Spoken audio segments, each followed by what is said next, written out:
Good afternoon, everybody. A little bit of a different video for you. I'm taking to the skies this time instead of the rivers. So hopefully just going to do a quick 2-minute video just to tell you everything that's going to be happening this week. We begin with escalating geopolitical tensions that have shaken global markets at the start of the trading week. Renewed conflict between Iran and Israel has triggered a fresh wave of risk aversion, with reports of missile exchanges prompting investors to reassess exposure across currencies, commodities and equities. In response, cable sterling against the US dollar has slipped around 1.5%, marking a near 6-week low. At the same time, crude oil has surged roughly 5%, reflecting immediate supply-side concerns and heightened volatility in energy markets. These developments are now feeding directly into the expectations for the world's major central banks. In Europe, attention turns to the European Central Bank meeting on Thursday. Policymakers are widely expected to consider another rate hike, framed increasingly as damage control against inflationary pressures that could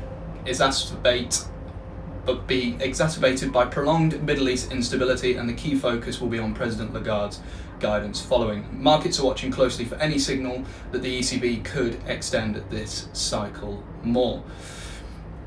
Incoming data adds complexity to that outlook. German manufacturing continues to soften while inflation pressures remain sticky, placing Europe's largest economy in a difficult position ahead of the next policy update. In the United States, the dollar has strengthened on safe haven demand, pushing the currency to near 6 weeks highs against the euro and the pound. Risk sentiment has shifted sharply, with investors favouring the dollar amid renewed geopolitical uncertainty.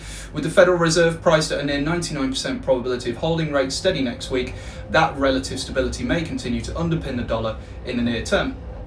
Meanwhile, in the UK, market attention is turning toward upcoming GDP figures due Friday, followed by the Bank of England's rate decision later this month on the 18th.